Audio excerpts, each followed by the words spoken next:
श्रियकान्ताय कल्याणनिधये निधयेत्तिनाम् श्रीवेङ्कटनिवासाय श्रीनिवासाय मङ्गलम् लक्ष्मी सविभ्रमालोकसुभ्रूविभ्रमचक्षुषे चक्षुषे सर्वलोकानां वेङ्कटेशाय मङ्गलम् श्रीवेङ्कटाद्रिशृङ्गाग्रमङ्गलाभरणाङ्ग्रये मङ्गलानां निवासाय श्रीनिवासाय मङ्गलम्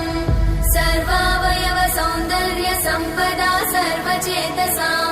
सदा सम्मोहनायास्तु वेङ्कटेशाय मङ्गलम् नित्याय निरवध्याय सत्यानन्दचिदात्मने सर्वान्तरात्मने श्रीमद् वेङ्कटेशाय मङ्गलम् स्वतः सर्वविदे सर्वशक्तये सर्वशेषिने सुलभाय सुशीलाय वेङ्कटेशाय मङ्गलम्।